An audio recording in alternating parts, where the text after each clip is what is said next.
الحمد للہ رب العالمین والصلاة والسلام علی سید الانبیاء والمرسلین اما بعد فاعوذ باللہ من الشیطان الرجیم بسم اللہ الرحمن الرحیم۔ فرمان مصطفیٰ صلی اللہ تعالی علیہ وبارک وسلم ہے کہ تم جہاں بھی ہو مجھ پر درود پاک پڑھو کہ تمہارا درود پاک پڑھنا مجھ تک پہنچتا ہے۔ اللہ تعالیٰ کی بارگاہ میں دعا ہے کثرت کے ساتھ درود پاک اور درود و سلام پڑھنے کی سعادتیں عطا فرمائے۔ اللہم صلی علی سیدنا مولانا محمد معدن الجود والکرم وبارک وسلم وصلی علیہ۔ الحمدللہ، اللہ تعالیٰ کا کروڑ احسان ہے کہ ہمیں مسلمان کے گھر پیدا کیا، اور پھر اللہ تعالیٰ کا کروڑ احسان ہے کہ ہم نبی پاک صلی اللہ تعالیٰ علیہ وبارک وسلم کے امتی ہیں۔ اور دیکھیں یہ بڑی خوش نصیبی کی بات ہے، چونکہ دیکھا جائے تو مختلف جو معاملات ہیں زندگی کے اور جو مختلف دنیا کے رنگ ہیں، ہر رنگ انسان دیکھتا ہے اور روزانہ دیکھتا ہے۔ لوگوں کو آتے ہوئے بھی دیکھا جاتا ہے دنیا میں، اور دنیا سے جاتے ہوئے بھی دیکھا جاتا ہے۔ بہت سے لوگ ایسے ہیں کہ جن کے سامنے ان کی روح قبض ہو رہی ہوتی ہے، اور بہت سے لوگ ایسے ہیں کہ کئیوں کو وہ اپنے ہاتھوں سے قبر میں اتار چکے ہوتے ہیں۔ اسی طریقے سے آپ یہ دیکھ لیں کہ زندگی اتنی سپیڈ کے ساتھ گزر رہی ہے کہ اب سالوں کا پتہ بھی نہیں چلتا کہ سال گزر جاتا ہے۔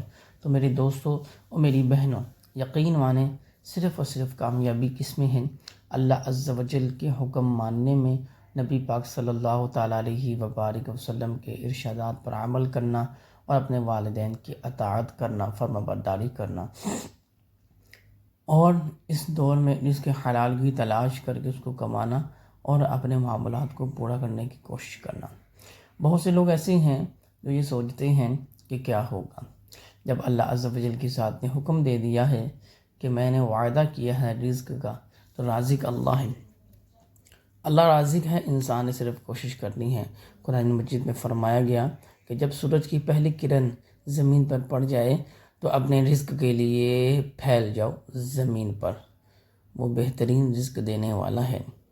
اب بات کی جائے سچ کی اور جھوٹ کی، دنیا میں مسلمانوں کا جو امیج ہے، جو معاملات ہیں، وہ آپ کے سامنے ہیں۔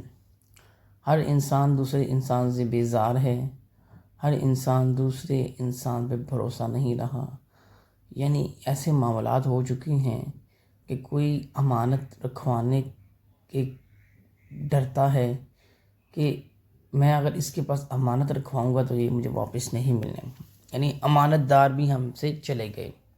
اس کے بعد ہم کسی سے اپنی وہ ذاتی بات بھی نہیں کر سکتے، اب کیا پتہ وہ ہماری بات بھی امانت رکھتا ہے کہ نہیں۔ اب آگے چلے جائیں، ہم کسی کے ساتھ کوئی راز بھی شیئر نہیں کر سکتے، کوئی کسی سے مشورہ بھی نہیں لے سکتے، یعنی ایسے حالات ہو چکے ہیں کہ پہلے جو وقت گزرا اور اچھے لوگ تھے، سادہ لوگ تھے، جو امانتوں کا خیال کرتے تھے، جو بات کی حفاظت کرتے تھے، بات ان کے پاس امانت ہوتی تھی، مشورہ ان کے پاس امانت ہوتا تھا، تو اس طرح کر کے وہ لوگ سادہ زندگی گزار کر چلے گئے ہیں اور جنتوں میں اپنی بقیہ زندگی نہ ختم ہونے والی گزار رہے ہیں۔ لیکن آج دنیا میں کیا ہو رہا ہے؟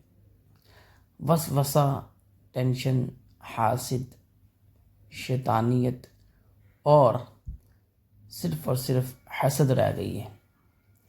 انسان کو کھانے کو تیار ہے اور نقصان پہنچانے کو تیار ہے۔ تعویذات کے معاملات ہیں، جنات کے معاملات ہیں، اثرات ہیں، جادو ہے، کالا جادو ہے۔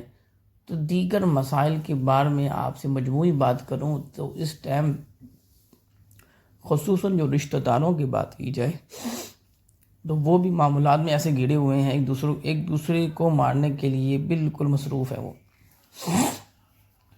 تو میری یہ مختصر سی بات کرنے کا مقصد یہ ہے کہ ہم جا کس طرف رہے ہیں، ہم نے جانا کہاں ہے، ہم نے کرنا کیا ہے، ہم کر کیا سکتے ہیں، یہ ہمیں سوچنا پڑے گا۔ اللہ عز و جل ہم سب کو عمل کا جذبہ عطا فرمائے۔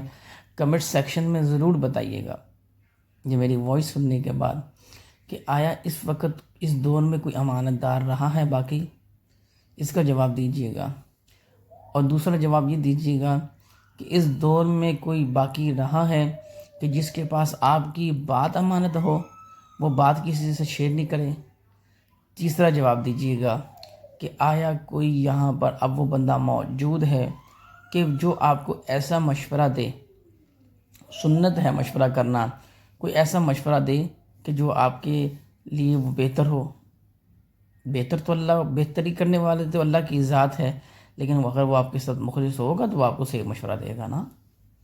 تو اس لیے میرے دوستو، آج کل کیا ہے، آج کل بس اتنا ہے کہ بھائی تمہارے پاس اتنا روپیہ پیسہ ہے، وہ فلانوں کو بولا کہ یار میرے فلانے دوست کے پاس یا رشتہ دار کے پاس پیسہ ہے، تو آپ کو کسی طریقے سے گھما کے ادھر لے جائے گا اور پھنسا دے گا، اور اپنا پیسہ لے کے بیچ میں سے سائڈ پہ ہو جائے گا، اور پھر آپ جانے اور وہ جانے، اور ساری زندگی کے لیے پریشانیاں اور ٹینشنیں ہیں، اور اپنے اوپر افسوس کرنا باقی رہے گا۔